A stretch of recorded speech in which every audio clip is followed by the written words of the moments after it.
Good afternoon, ladies and gentlemen. Welcome back to 2022 KGEF. Women's Economic Empowerment for Sustainable Society is the theme, and we have been discussing many aspects for or of gender equality. So we're we're going through digitization, and there's gap regarding that as well. We need to close these gap and also have to nurture and foster new talent that's just right for this new era. And in that field, STEM field, that's what's exactly going on. And to harness women talent in this field as well, what should we do? That will be the very theme of the third session, improvement of women's engagement in advanced sectors such as science and technology, including digital innovations. The moderator for the session is Professor Shin Yong-Hyeon of Yonsei University. Let's turn it over to her. Nice to meet you, ladies and gentlemen. I'm Distinguished Professor Shin Yong-Hyeon of Yonsei University. Well, first of all, let me congratulate you on the successful holding of KGEF 2022. It's my great honor to be the moderator for the third session. The theme of the session, improvement of women's engagement in advanced sectors such as IT and digital innovations, will be discussing in particular about this industry. Well, we have allocated this session to that field, science and technology, as well as innovations, and that there's a reason for it. Because we're living in the digital era, everything's now digitizing, and the strong power of female talent in this field can work very well. Now, in this new era, we are seeing this transformation happening in every aspect, but in particular in the STEM field, science, technology, engineering, and mathematics field. The experiences or education gap still persists. And if that is the case, well, that's even going to widen people's gap in the fourth industrial era. So women shouldn't be left out.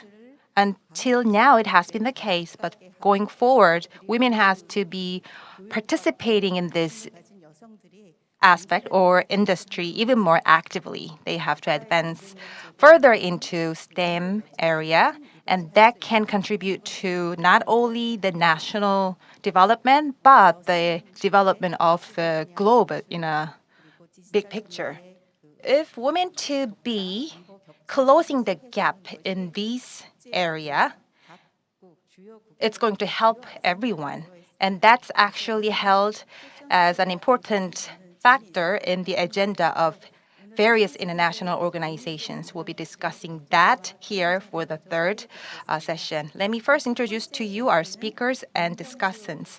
First presentation will be delivered by President ByungJoo of Korea Institute for Advancement of Technology. She's actually a female scientist who has majored in nuclear power. Now let me turn it over to her.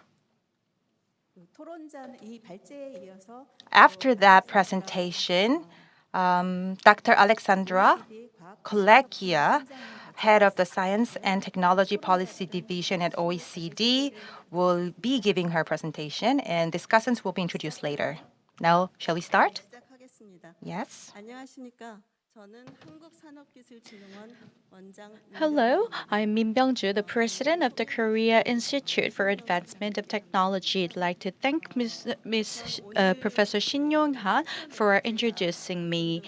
The topic of the day, as was mentioned, is the improvement of women's engagement in advanced sectors such as science and technology. So I'm going to talk about with the focus on the promising industry, including the science and technology, what's the status of the female engineers and scientists, and I'll make proposals.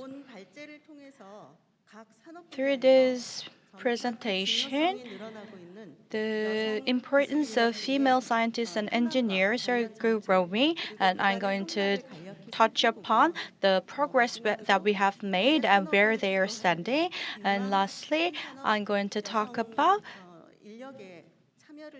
the proposals and recommendations to increase the number of female scientists in the promising new sectors.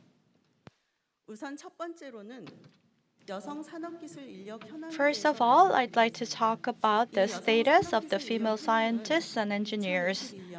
As of 2021, there was a study on the manpower supply status. As you can see from the graphs and the table, for the past 5 years, the overall manpower in the science and technology were like this captured in the table. For that of women, on the table on the left side, for 2017, roughly, there was 1.6 million people, and it went up to 1.65 million. That was an average increase of 2.2%. And the female scientists and engineers grew by 2.2% on average from 2017 to 2022, and females are taking a bigger share and growing share in the science and technology fields. Now let's look at the status of the female scientists and engineers by sector. The share women are taking in this sector as of 2021 is 13.9%.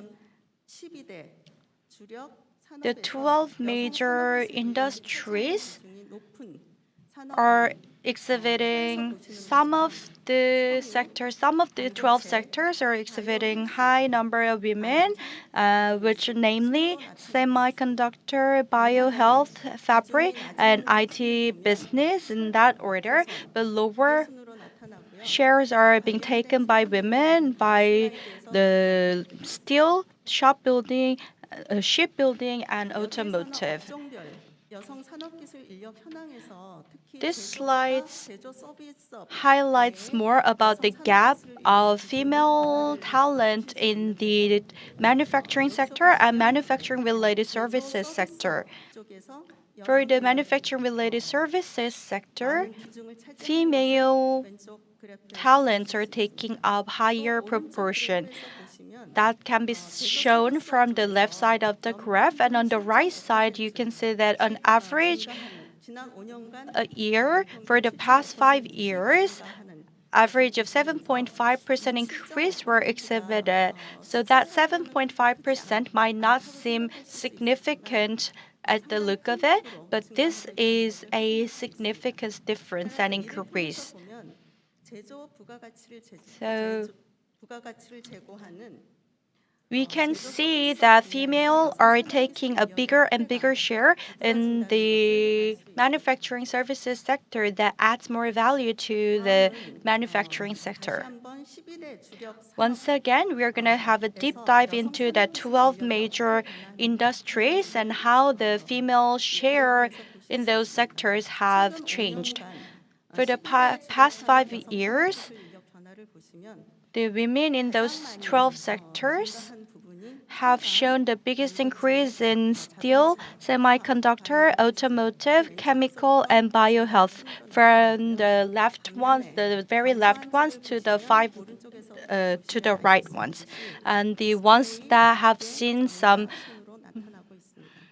reduction in the number of female share was exhibited in electronics, machineries, and display. And what you need to pay attention to is that female engineers and scientists are growing and have been growing in major and high-tech sectors like biohealth, IT, and software.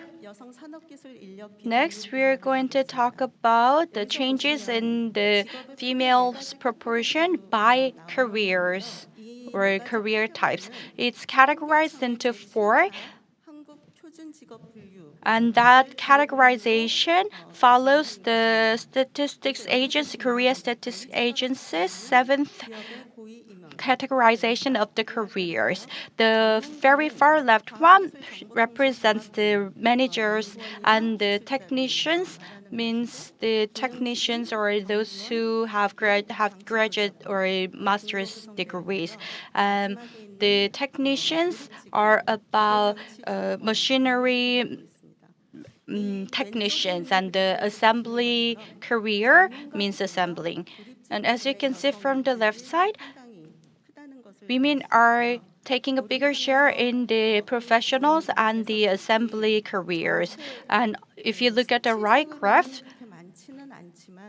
although it is by the absolute number, the number of people in these two sectors are not so significant, but it's actually a significant and meaningful growth in the sector of managers. So the women have grown in the managerial positions by 54.6%. That is a whopping increase. That was also captured in female scientists and engineers report done by the KIAT.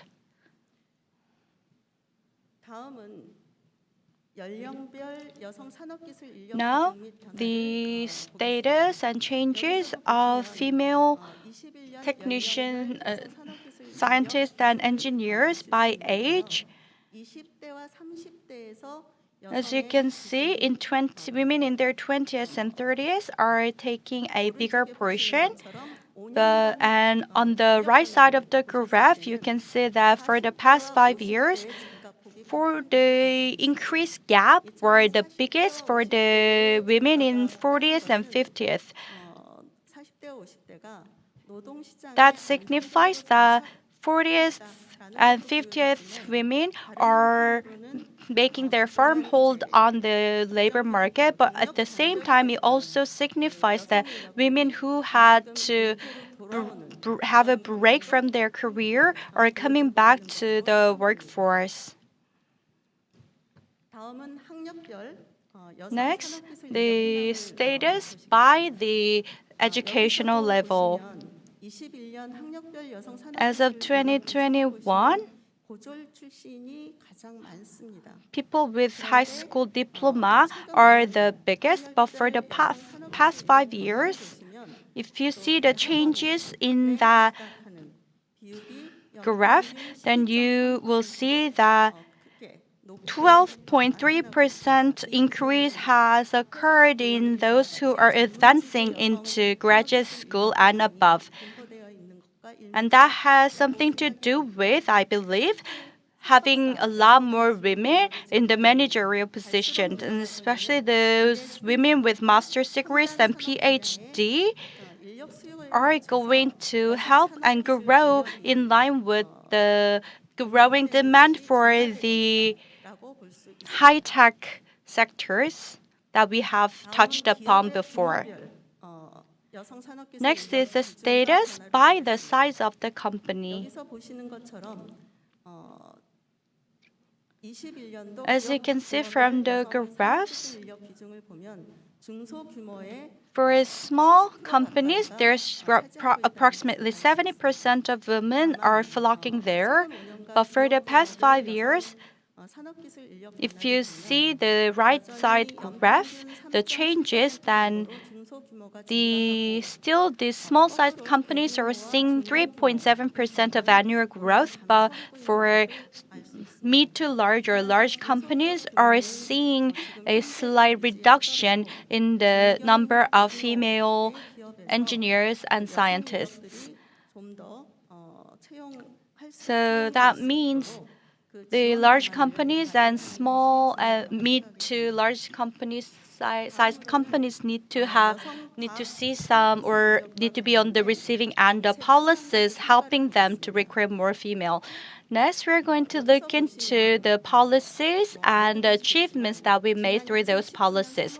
As you would already know, in 2019, the fourth base plan for nurturing, supporting women in science and technology was established. There are four big categories accompanied by the 10 key tasks.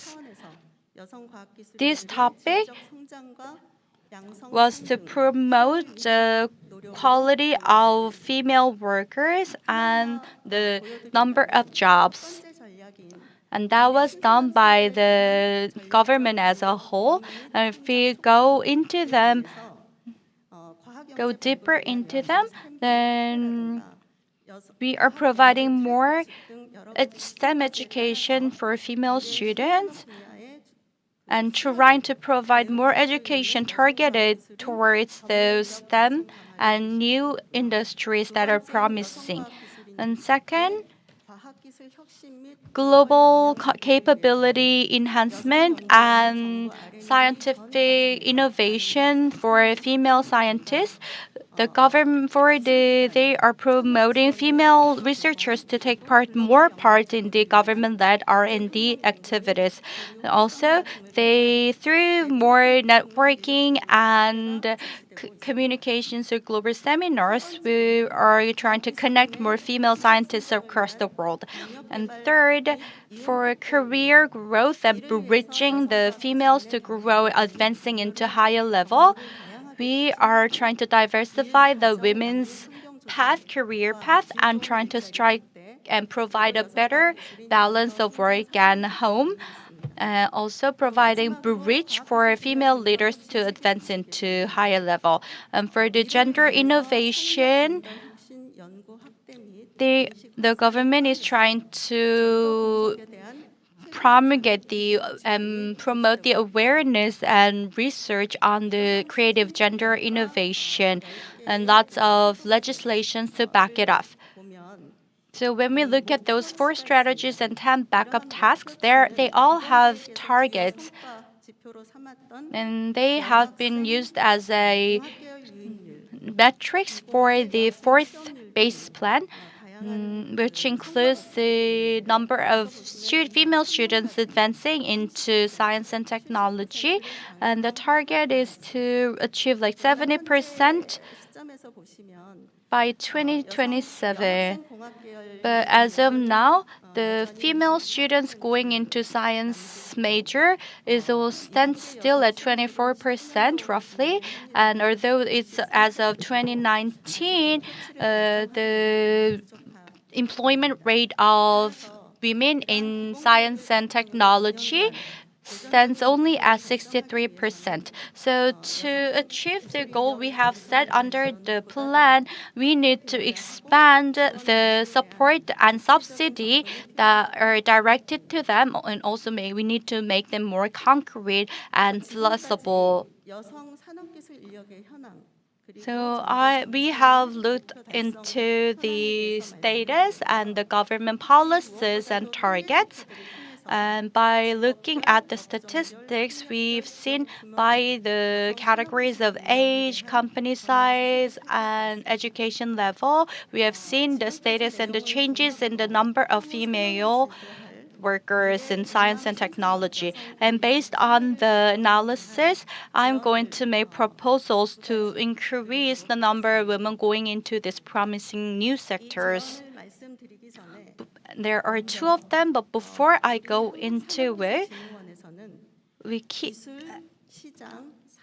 we have looked into the changes and drivers for the technology, market, industry, and societies, and we came up with the 10 promising new markets.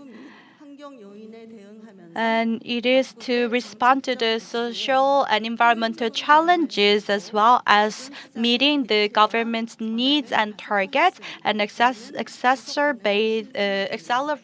the growth. And on top of it, the integration and comprehensiveness, we will take into consideration ESG so that the businesses can grow in a sustainable way. So the 10 areas of promise includes electronic hydrogen mobility charging, and there are 5 of them on this slide and another 5 on the next slide. For each of the businesses, please refer to my presentation.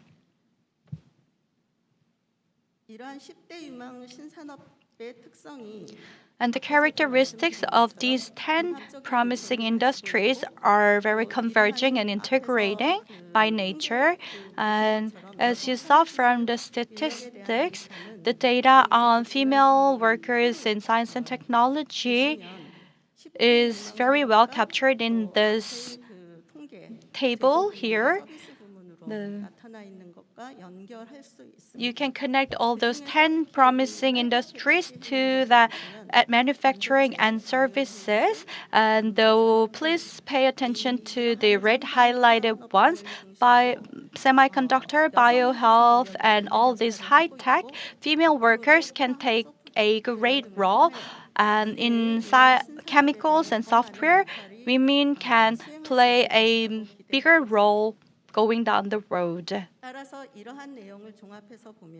So all in all,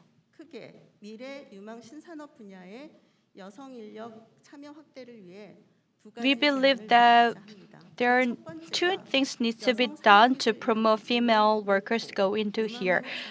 The first one is the selecting and expanding the gender-sensitive budget to the R&D and businesses that are seemingly promising. And as you already know, the quota, the female quota in the company are evaluated for the quota, some of the companies that are in this area. So it is a surefire way to encourage the business owners or leaders to recruit more female. And that's the same for the services sector. And second, in science and tech, we need to enhance the job stability by retraining and re-educating the women in this field. As we saw in the statistics, the women in their 40th and 50th has shown a lot of growth in this field. So this shows that we need to provide those women and equip them with new technologies. And considering the proportion of women in the managerial positions in the field, we also need to expand the leadership educational trainings for those women. So the promising fields with higher proportion of women should be selected as a gender-sensitive sector, and the policy should be geared towards it and promote it and help them, encourage them to go towards that direction. And if we give women more retraining or for that sector and give them more stable jobs, then more and more women will be induced to come into this field. Thank you for listening. Thank you so much for the wonderful presentation, President ByungJoo. So, the rate of women participating in the STEM field was covered by her in her presentation, and what efforts being made by the presentation and what's not shortcoming, and all these were covered as well as her proposals to achieve them. It was a very useful and fruitful presentation. That's how it looks like in Korea. But in case of female participation in STEM field, it's something that everyone around the world is taking interest in. Now we would like to see what a global trend looks like now. And to learn about that, let me introduce to you something. In 2025, the UN actually has already designated this day for scientists and engineers. And when they came up with it, for sustainable development, we need to achieve gender equality. And that's what the international society takes great interest in. And that's going to help female scientists work more actively in the field. That was actually the very goal of designating the day.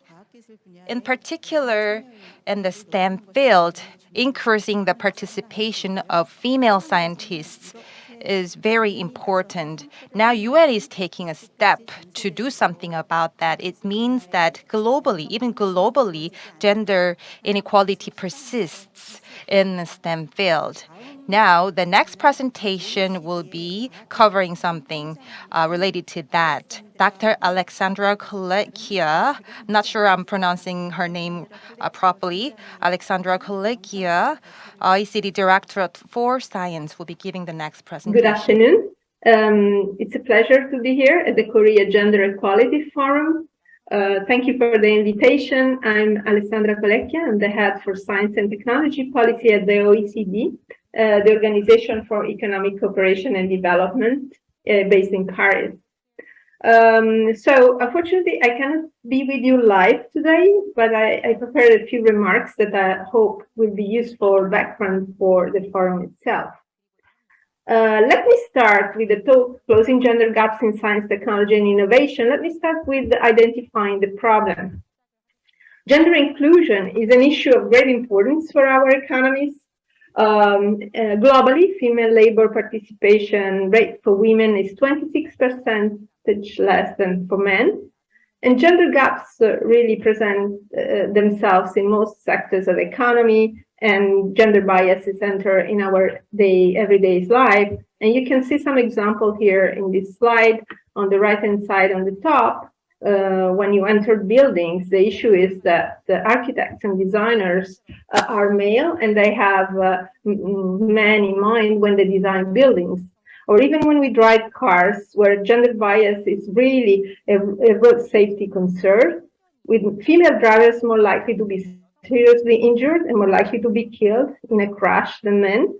And this is mostly due to gender bias in designing vehicles.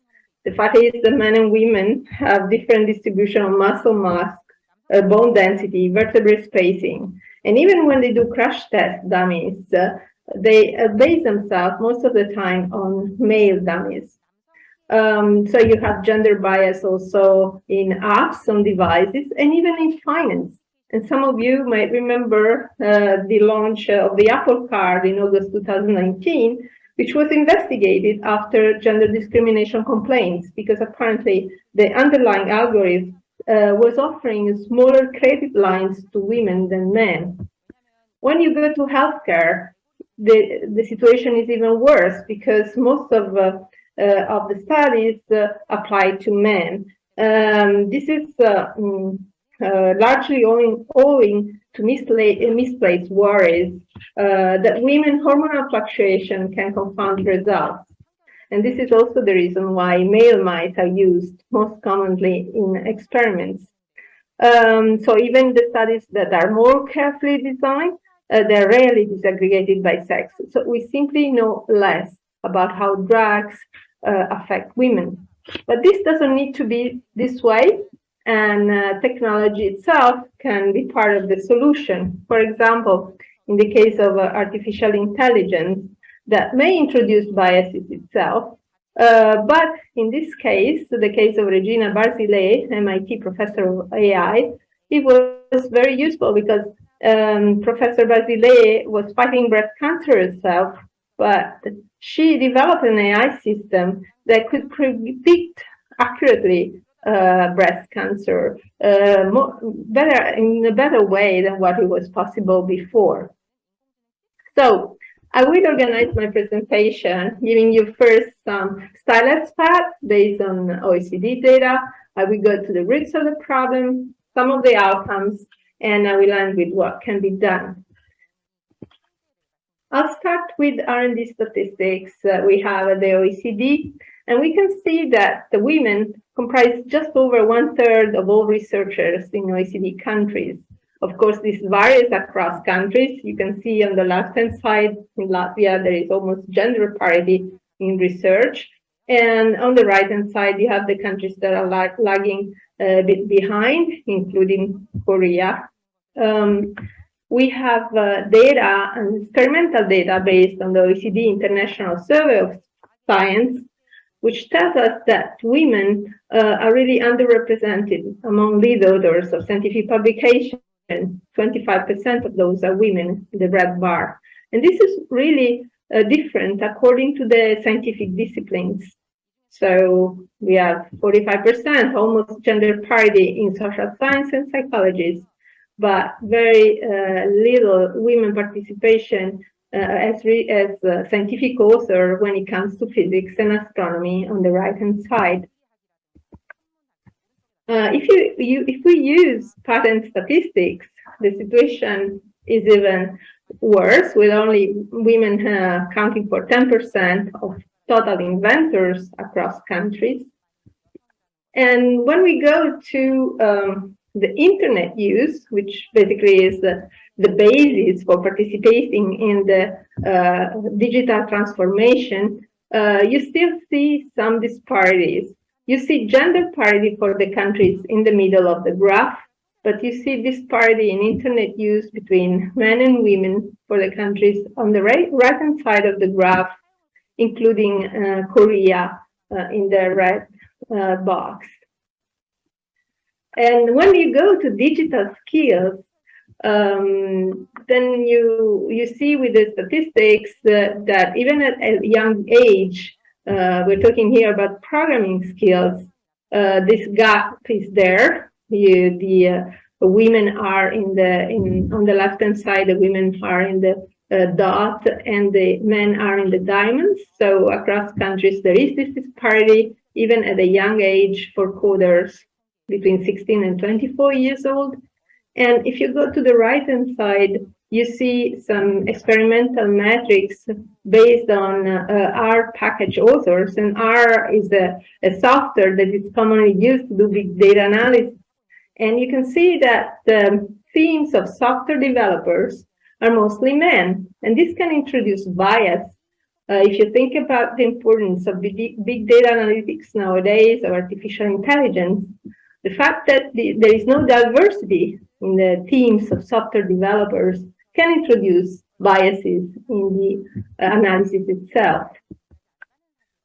These discrepancies and these gender biases and really carry over when men and women are adult and go in the labor force, and you see that women perform jobs that have a lower ICT task intensity across countries. So whether you look at the researchers, or you look at scientific coders, or you look at coders, or you look at the inventors, these gender imbalances are striking and persist. And this is even greater when you go to entrepreneurship. Men are nearly 2 times more likely to be self-employed and 3 times more likely than women to own a business. And 90% of innovative startups who are looking for venture capital investments have been funded by men. And even if women own startups, they are likely to get 23% less of funding and 30% less of positive exit. So let's go to the roots of the problem.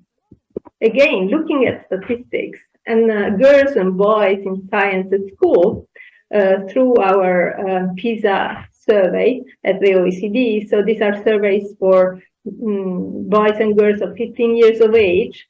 And you don't see differences. You know, girls do just as well as boys in science at school. Actually, now the girls are the ones in the diamonds. In many countries, they're even performing better than boys when they are 15. But then when they grow older and you look at what they choose in terms of scientific fields, you see that less than 25% of those who choose ICT degrees are women. So that's an average across the OECD. And then you see for Korea on the right-hand side, this is about 20% of women choosing ICT degrees at the doctoral level. So what's happening there?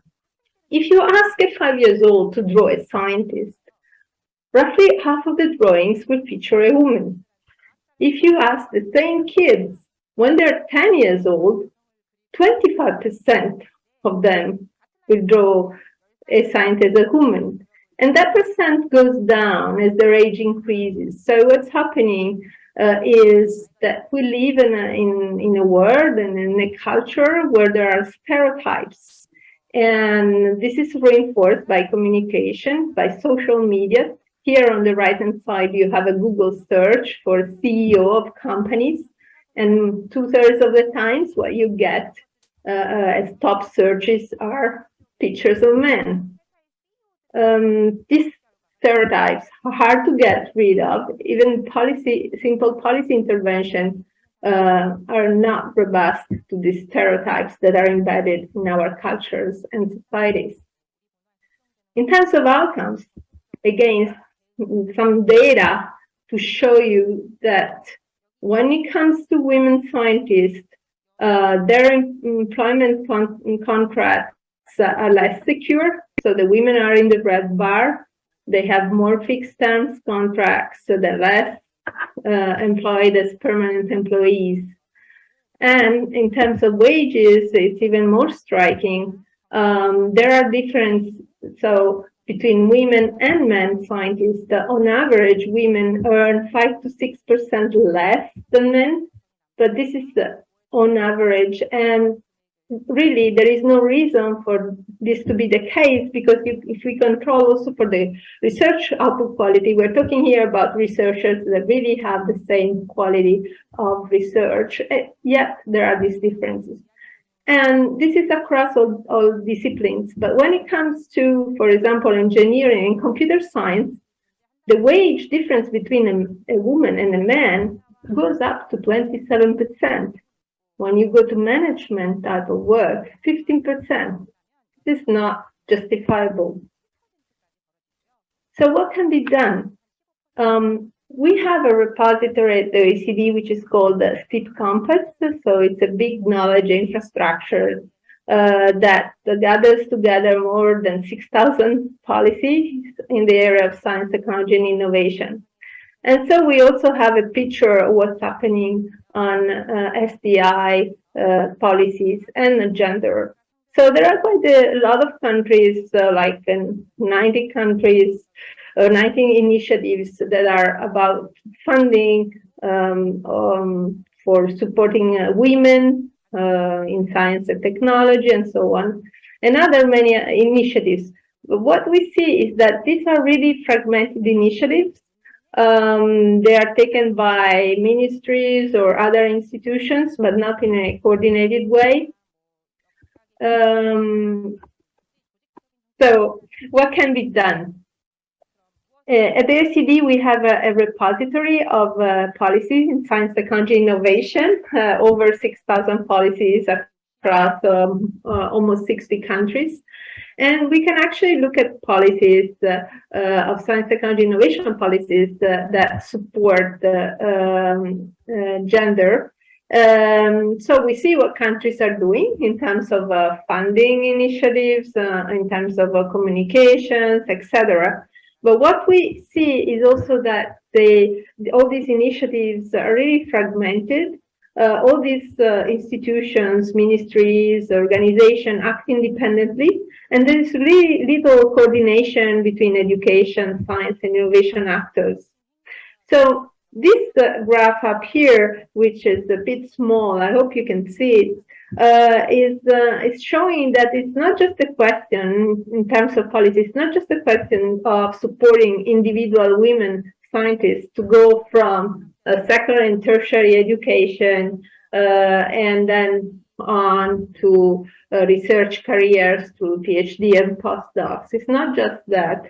It is important to have a strategic and systemic approach to gender issue in science and technology via a coordinating action across different actors, governments, research funders, academic, public research organization, educational institutions, and so on.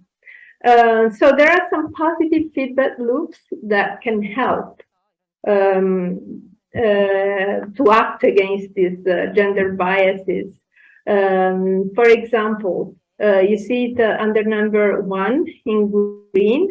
You can have things like portion of women. When you have more women as in senior position, when you give more visibility of women in research, that can counteract some of the gender bias. Or number 2, there is an issue of the careers of researchers, women, is that they need to go out of the market. So if you track the talents going out of the market, because, for example, they need to go maternity leave, you track them and then you help them coming back into the market, what they call rotating doors policies. Again, this is very helpful and it's a positive feedback loop. And this can be done, for example, making mandatory paternity leaves or other ways of easing the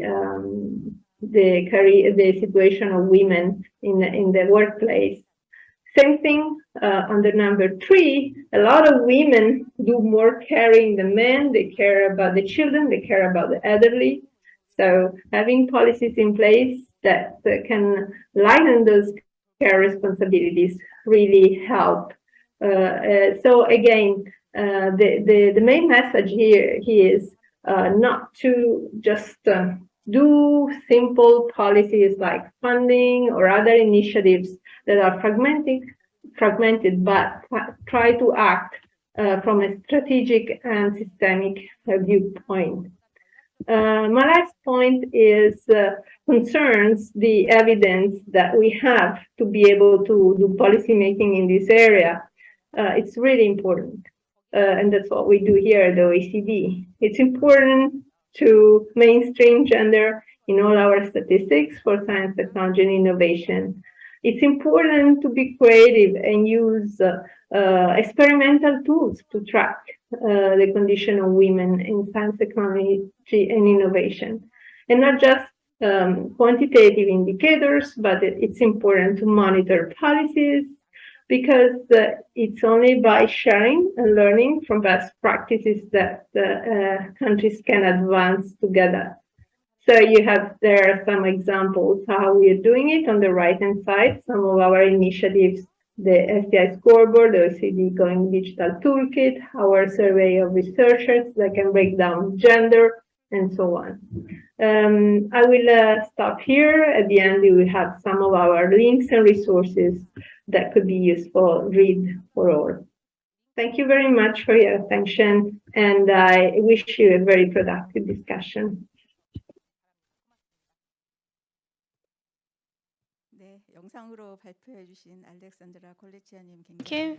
Thank you, Ms. Alessandra Colecchia.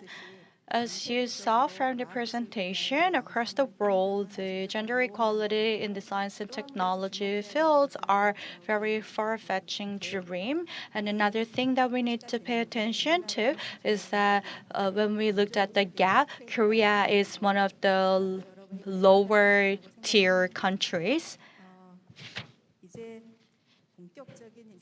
Now we will move on to the discussion part of today's forum. And before we do that, I'm going to introduce our discussant, the Korea HR lead, Kyung, and she has been working on organizational culture and HR in general. And the speaker next to her is Miss Kim Borye, the senior researcher at the Women Economical Research Institute. She was part of the government National Assembly's legislative team, and now she is working on the statistics for female-related fields. We will hear from the two discussants, and then the four of us will have a discussion together. And after that, if you send the questions that you have on the website, then we are going to answer that. So first, let me introduce Min, the HR head from Google Korea. Hello, I'm Google Korea's Korea HR lead, Kyung. Nice to meet you. Today I'm going to talk about diversity. I'm going to roughly talk about 3 points. First is that what we need to do to encourage more women to work in the science and technology, and the starting point would be to share the data in a transparent manner and share the data together. Also, keep on working without disruption on the issues. We have talked about data from the previous sessions, but in terms of diversity, the companies feel reluctant to share their diversity data. In terms of Google, from 2014, we have published a diversity report. And so that shows the gender breakdown or racial breakdown in the company as a whole and the managerial positions.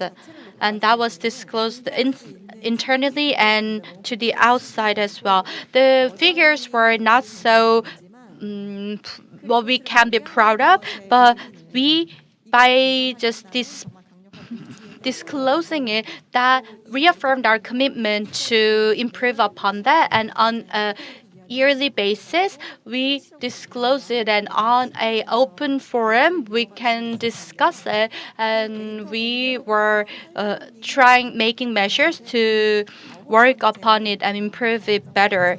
And last May, we've published the fifth of that diversity report, and the progress is not to the level of our satisfaction, but in terms of female employment, this year saw the biggest improvement. And across the world, 3.8 percentage point of female recruitment went up. And through that, of course, we have a long way to go. And 37.5% of our Google employees are women. And through 9 diversity reports and having discussions and coming up with measures, mostly we learned 2 points. First thing was that the diversity inside corporate organization requires a long-term efforts and long-term investment. Second point is that by increasing transparency and disclosing data helped us to collect our efforts across the company. So I urge everyone to take advantage of the data and disclose it and share it. Second part of my discussion or speech is that we should work hard and make strides to promote cultural diversity. We call it DEI also. And there are many efforts to encourage women to enter the science and technology fields. But once they come into the fields, even if they enter the field, if they feel like this is not for them, if they feel like I cannot grow here and I cannot success here, then if the environment does not facilitate that kind of mind, then the growth will be stagnant or even slow down, and they can leave the fields of science and technology. When we look into the actual data, as women advancing into the mid-tier or managerial positions or senior managerial positions, the proportion of women are going down. So that signifies many things. Diversity goes beyond the issue of gender. It also encompasses the issues of age or race or whether you're introvert or extrovert. So respecting everyone's difference and encourage individuals to make best out of what they have is. And if we encourage this culture, then the female inclusion and success will be also achieved. And in Google, we are using the term belonging. And for instance, when you go into a meeting room, there are 10 participants and they are already sitting at the table. And those 10 look very distance and different from who I look like, but those 10 people look alike or feel alike. And as we have made conversation, it is very clear that they have their own way of communication, and I don't get like explicitly excluded from the dialogue. But if I don't feel like I belong there, then that person will not be able to make her 100% performance if they make presentation or make speech or do any kind of contribution. If that experience continues throughout their career, then no one would like it would be not be easy hard to guess what kind of difficulties women will be experiencing. And if there is, on the other hand, if there's a culture in company that tries to promote diversity, then the company become more innovative and very dynamic. Let alone women, even if we think about male alone, if there are some an introvert and extrovert, there are different environments where those individuals can perform better. So if the team leaders pay more attention to the individuality, then those individuals will be able to tap into their 100% potential. So diversity is applicable to everyone, so it is very scalable. The discussion should go beyond the age, go beyond the issue of gender. I hope that will be very helpful. And indeed, as Google expanding and rolling out this culture, we were able to see the many different things from many different perspectives. For instance, Google for Startup that's a startup division for startups, and when they make a startup programs for the startups, then they just basically just without thinking, they think about and have taken into consideration women who have child. So there will be programs and support that actually provide childcare services to those women. Third thing I'd like to talk about is about perception about accepting diversity. Not because this is a cause that is very right, and not because we have to help women, but because as a company and as the society together, this is a mandate requirement for us to move forward together. I'd like to talk about an interesting case where Google made a application for YouTube. At its infancy, there were videos with the video clips flipped upside down, and we looked into the problem of it.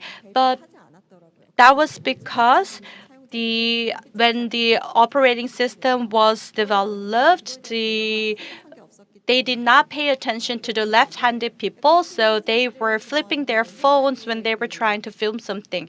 But the team at the beginning, they were not able to think about that and take into consideration of diversity.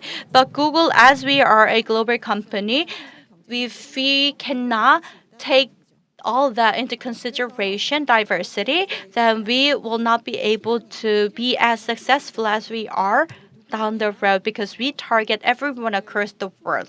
So diversity is the thing that there should be a consensus that diversity is what unleashes the potential of everyone. And lastly, what I'd like to talk about is that diversity is not about correcting what's wrong. Diversity is about taking the opportunities that can open the door to us. So I believe we can make progress in that aspect. Thank you. Thank you so much for your remarks. Not only gender equality, but we should go beyond and pursue diversity in our society as a whole, respecting and including different cultures and different sites and beliefs. Now let's move on to our second discussion. Our next discussant is Senior Research Fellow Kim Borye at Women Enterprise Supporting Center. Well, her theme is Policy Direction for Fostering Women in STEM Fields. Good afternoon, ladies and gentlemen. I'm Senior Research Fellow at Women Enterprise Supporting Center, Kim Borye. I learned so much from previous presentations and discussion. I usually deal with startups and also business women. I'm in that center, Women Enterprise Supporting Center. I would like to add some points to the previous discussion. To tell you a bit about where Korea stands today and what kind of policy targets Korea has, well, this information is already something you know, but this is a figure that you have been seeing for a long time, and new figures came in 2021. Let's look at women's participation rate in economic activities. Korea's ranked 32, number 32 out of 38 countries. That is really low, and it was mentioned already before. When it comes to STEM field in particular, we cannot see detailed sectors in this chart, but I think they would look the same, and Korea could be ranked even lower when you consider STEM field.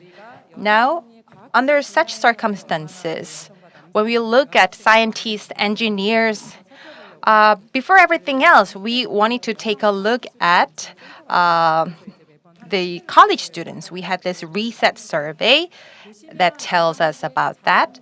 Let's take a look at this data. There, we start to see some gap between each gender, even from the entrance stage. When they enter colleges, they do have gap between each gender, but once they start to pursue their career and become newly employed and also continue on their career to become managers or chief researchers, the gap even widen and the proportion of men increases as they go along their career as a scientist. And that gap is to be widened or to be reduced. But despite all these policies that are in place, the gap persists. And in particular, regarding starting businesses, there are the startup companies. When we look at the entire companies starting anew, 46.6% of these startup companies are built by female. I wouldn't say it's a low percentage. And also, when we look at the average annual increase rate, women's increasing. The female-owned companies are increasing even faster. So we are seeing some bright side. In addition to it, there are startups that are technology-based. More females are going into this field and starting their own businesses too. So we are seeing some improvements. But still, I wanted to take a look at the environments. There's this M-shaped curve. So we have this prospect till 2029, and this gap is closing thanks to lots of policy support. But this M-shaped curve persists, according to many experts, and that's going to be the case for the next coming years. But what seems to be a more serious problem here is that, work-life balance. Every time we have to consider work-life balance. And that seems to be the cause that's stopping women from pursuing their career in the science field. On the right-hand side, we see these graphs. There are startups, and we take a look at these startups and are checking whether female businesswomen are securing enough investments. 40% of startups, technology-based ones, are built by female businessmen, women, but then only 121 companies that are owned by female founders successfully secure investment. So that's compared to men, that's really low, but still it's improving. And when we look at the categorization of influential female CEOs, look at that. Most of them, large percentage of them came from the owner families, but still, professional management experts are increasing in proportion, which is a positive move. Now we do see the importance of gender equality in the field, and studies are taking place, are done by many agencies to improve the situation here. But still, although importance of female economic participation is perceived by many, we do need to do something more.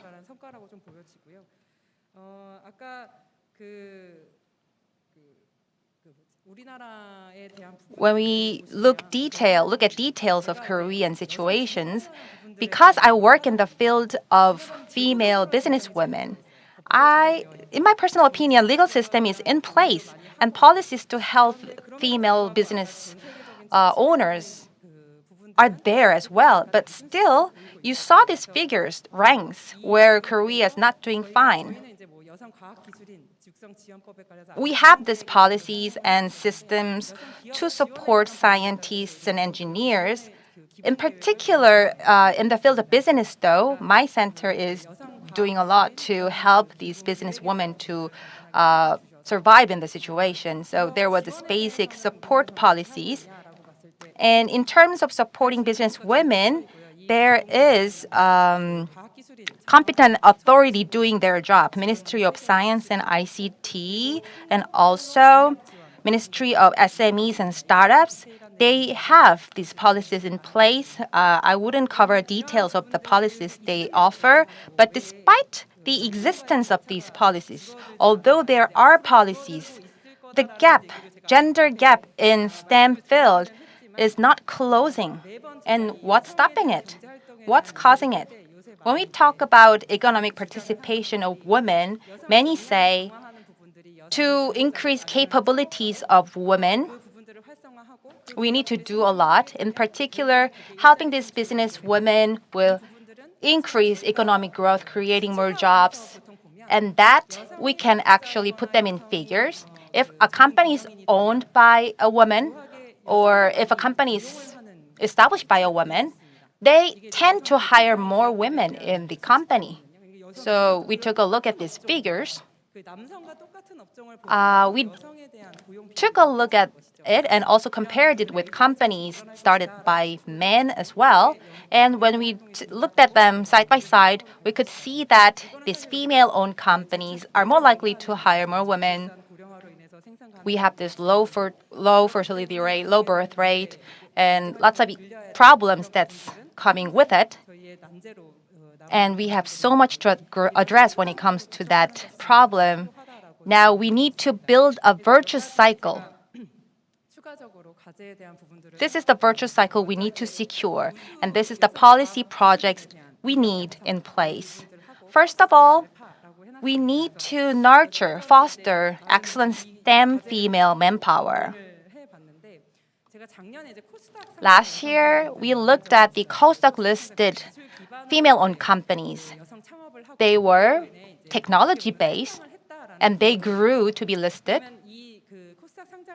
So along the process of listing in the Kosdaq, were there enough women to help you do that? Not many helpers along the way. That's the answer I got from them.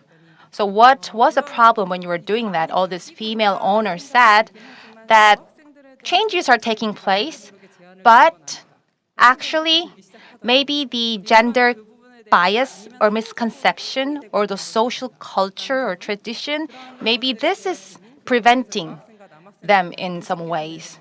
Also, we need to educate male and female better to remove such bias or misconception.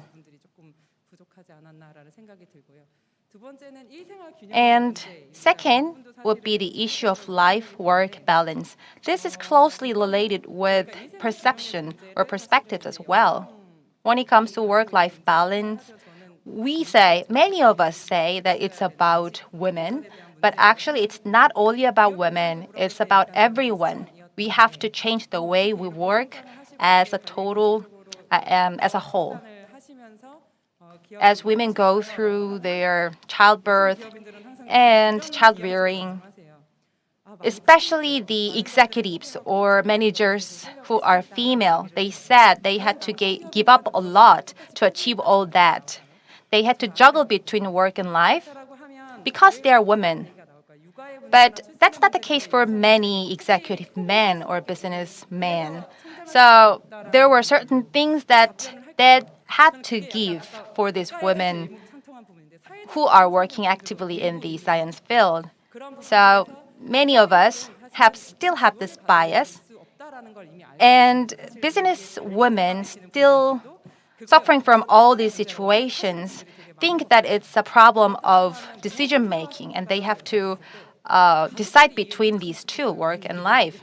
And they say they want their families to be more understanding, like their spouses or children. They want these family members to understand them better. Well, I think there needs to be more education regarding that. Next point is budgeting and infrastructure.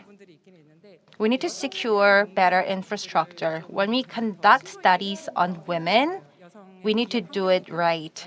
The environmental factors or workplaces, all these should be studied with the perspective of gender equality.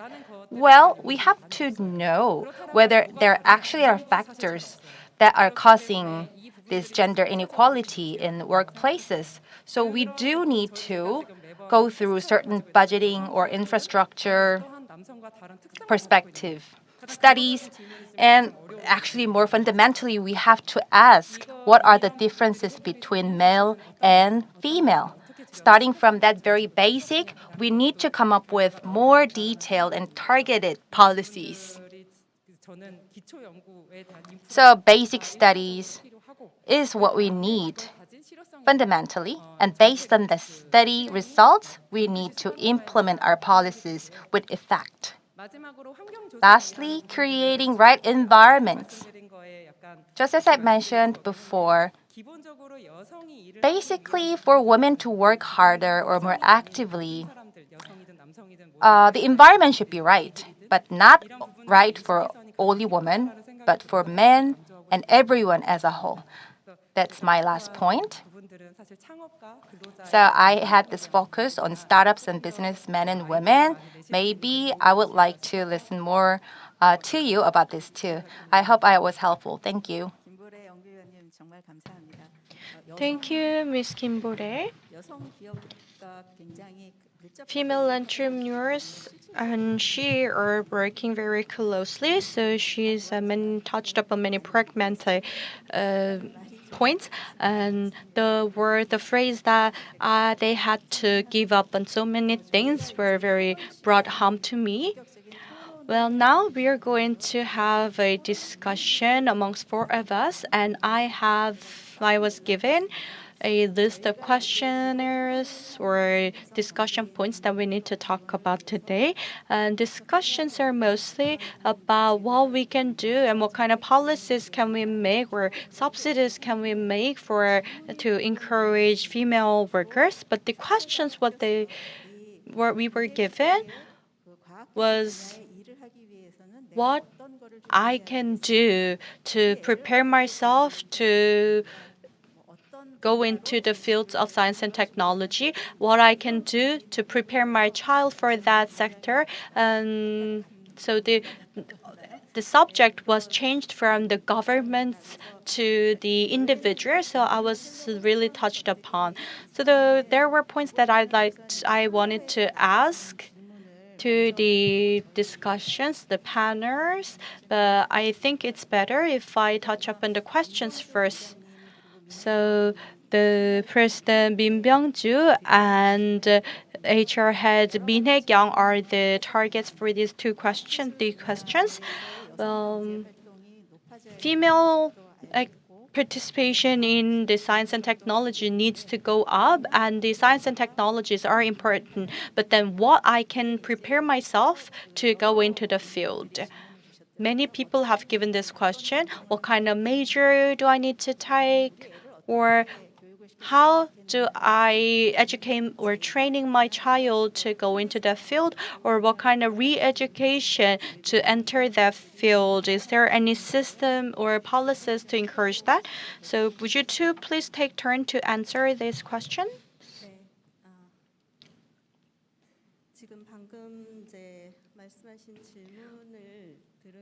Well, listening to the question, as a before I became the president of Korea Institute for Advancement of Technology, I teach the students at Ulsan Technology School, and I'd like to give my answer based on that experience. So I'll give you a example.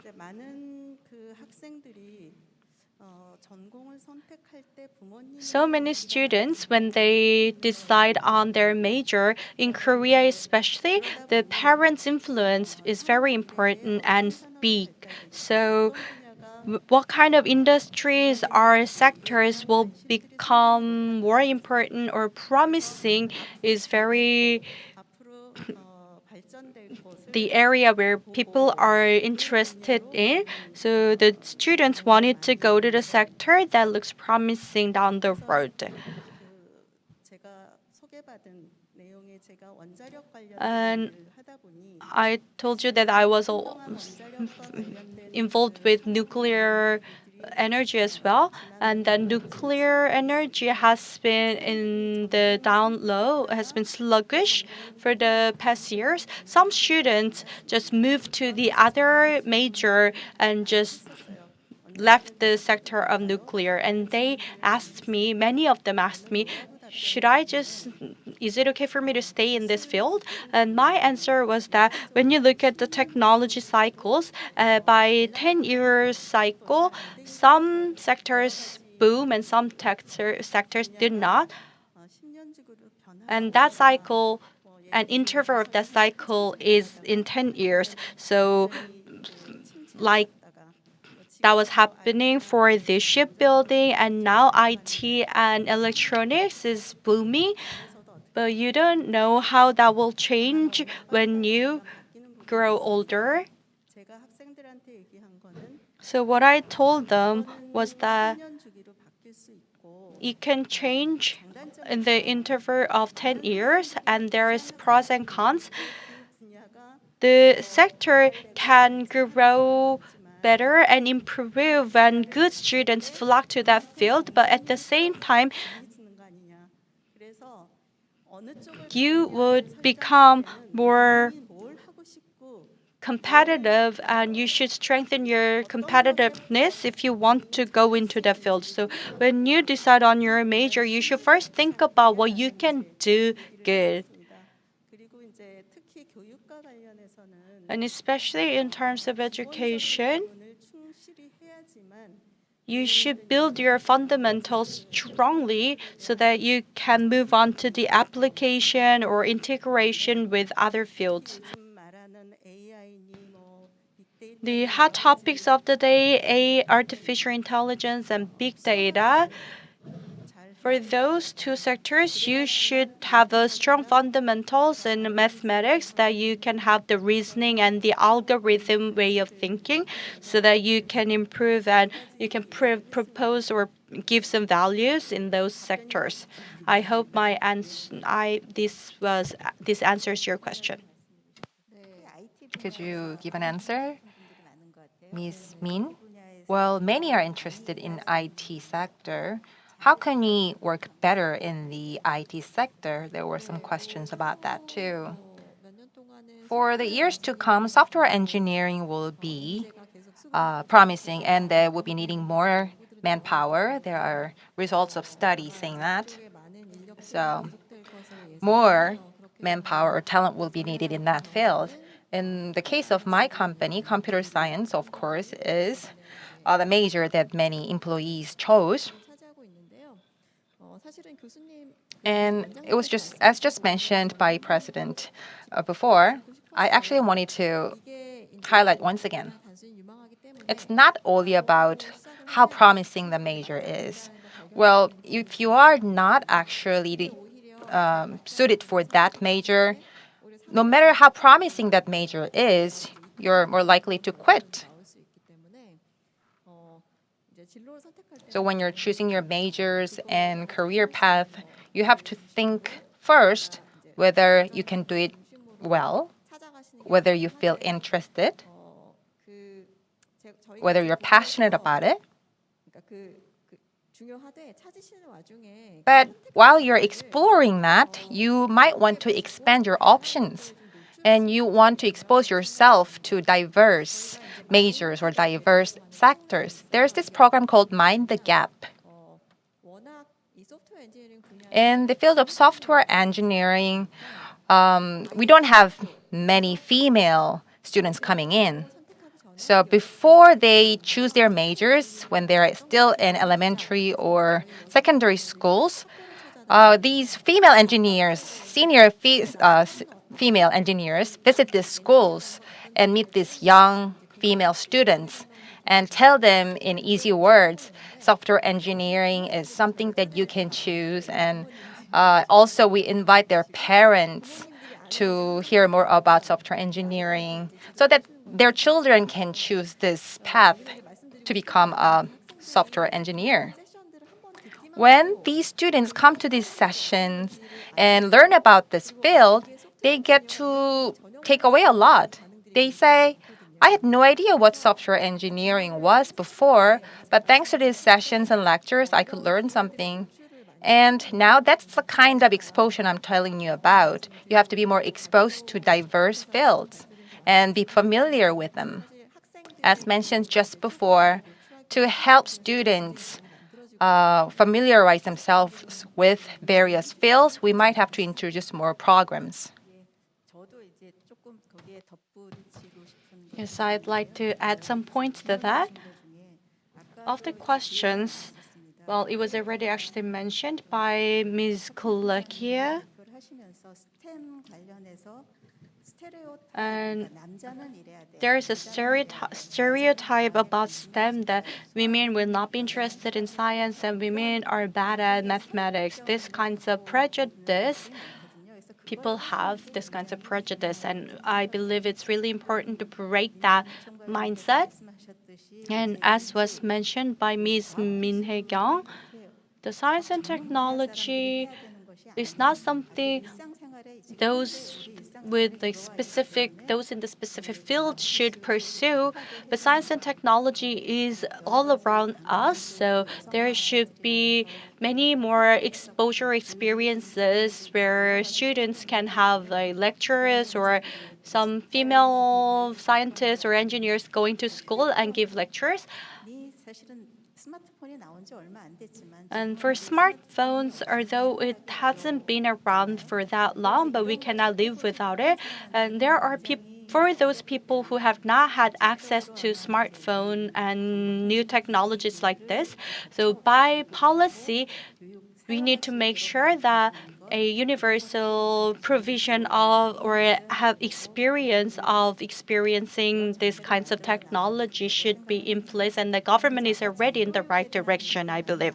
And re-education or retraining has been mentioned as well, and there's as far as I know, there are retraining programs by the Female Education Center, and many municipal governments are also providing that kind of education. So if you try to look up, then you will be able to find many of them. And as the demand for that goes up, better and better programs will come up. And I believe the Ministry of Gender Equality and Family can also devise one. But what's most important is that this is what we say. When there was a fourth industrial revolution at Harvard University, every country renovated and changed completely the curriculums. Korea, we place too much value on the major, but their knowledge that what they learn from their major lasts only 5 years. That can take you only 5 years. So what's more important is your attitude and collaboration and your arts knowledge and teaching the science and education on top of those basic qualifications and knowledge will be very helpful. So rather than trying to find what major is helpful, I believe we should focus on having a better communications ability and capture the meaning or intention behind other people's speech. So, and women are good at that. That's why the economic paradigm can shift from that of man-dominated economy to female-dominated economy. And another question I believe will be directed at Ms. Kim Bore. IT and AI are high value added technology, and the benefits are mostly doled out to male population. So what for these benefits can be doled out more evenly, I believe women should take more part in that kind of sectors and managerial roles. Is there any policy suggestions or proposal that you have? That was the question. And you mentioned that when women are going into the boardroom or listing, you only see men around you. And Alexandria also mentioned that venture investors or accelerators, all of them were men. I think these two mentions have something to do with this question. Is there any proposal you can make?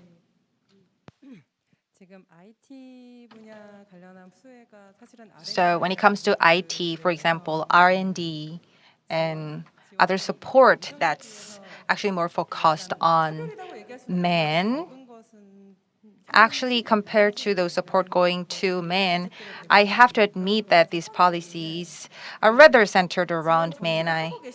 Because those who are deciding on these support programs, they are majorly or mostly men. There's this gap, and as you've just seen from all the data, well, it is likely that some support will be for women. Actually, there's one female startup a competition that's held every year. It's like a startup competition, and about 1,200 participate in these competition, and most of them are technology based. They've already started their businesses or planning to. And these women who are starting their own businesses believe that they don't have advantages. They actually think that there should be ideas or items should be appealing.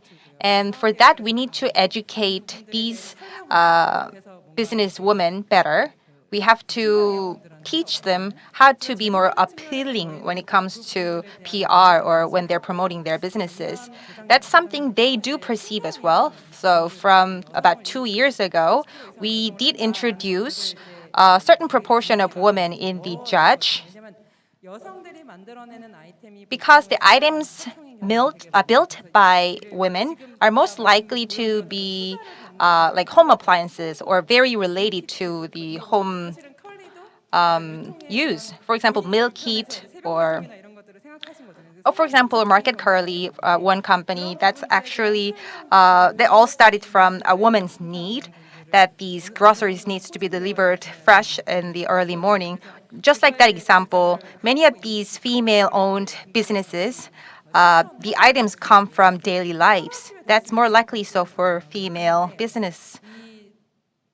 Well, not many is going to change overnight, but for women to enjoy better support benefits, we have to come together.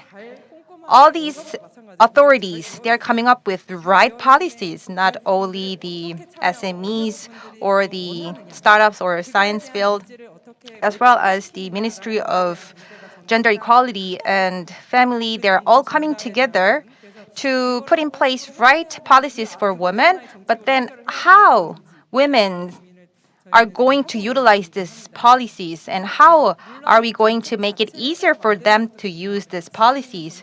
That's something we need to think about. Utilizing policies that are already existing is very important.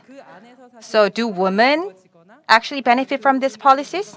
Is there some kind of discrimination, or is there some kind of misunderstanding, or anything that's preventing them from enjoying the benefits? Well, we do see some weaknesses, but we are correcting them and we are addressing these issues.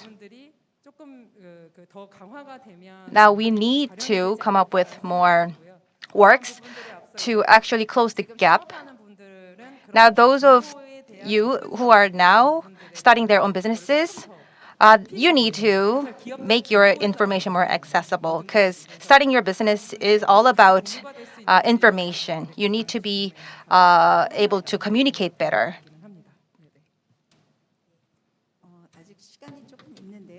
Well, we have a little bit of time left. I don't know whether we can take turn, but I'm going to give you an answer. So please make sure so that all of us can take turn. Recently, we've gone through COVID-19, and that helped increase the remote work from home. And as a result, non-contact businesses has become more familiar to us.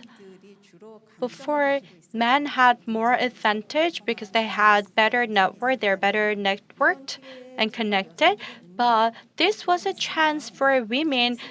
As long as they have the capabilities and skill sets, then they can do businesses better. That was a hope, but in contrary, the employment type have changed. More women are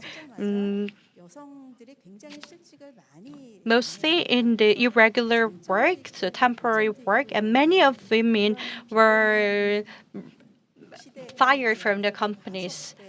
And as far as I think, these kinds of non-contact and remote work will be more expanded. So what kind of policies can be taken in these fields of science and technology? Because the fourth act of nurturing and supporting women in science and technology based plan was already that of the past. Well, if it is a remote work from home, then many people thought that that would be advantageous for women. However, the women had to also look after their children who were not able to go to school and physically. So childcare burden was added to the women working from home. So if there's no policy to resolve this, then it will be even harder. So we need better childcare services. Sorry for not being able to give you enough time. But in the field of STEM, women are relatively not familiar. So how are we going to make women more familiarized with STEM field? That was one of our questions. Do you have any ideas about that? Anything from Google perspective? And also there was one more concern. Because we are working from home these days, well, female workers' productivity are on the downturn because they are working at home. And they say working conditions are going more disadvantageous for women. What do you think? Mind the Gap program is what I introduced just before. So it's all about entering the field at early ages. So you should be exposed to these fields, different fields of science from early ages, and that's something we need to do. And although we went hybrid these days, due to COVID-19 pandemic, we did expect lots of problems, and they actually happened.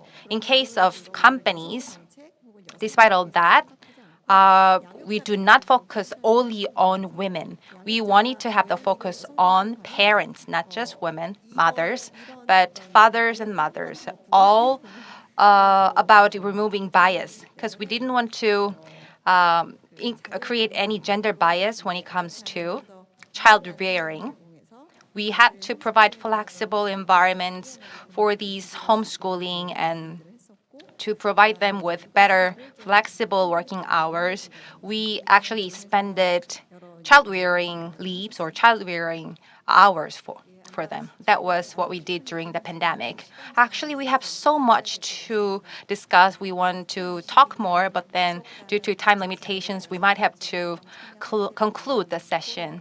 So we did share lots of insight here, and improvement of women's engagement in advanced sectors such as science, technology, and innovations was the very theme of our session. Thank you so much for the wonderful questions you asked us online, and also thank you so much for the precious discussion and ideas. We would like to carry on with your beautiful insight. Thank you so much, Moderator Professor Shin Yong-Hyeon, discussants and speakers. So there are many efforts being made to help women in STEM field to be able to expand our competitiveness in that field. We have many things to address. We have efforts that are in the making, and also we have policies that's in place. So we'll continue our discussion in our next session. We will resume from 3:05. I'll see you soon.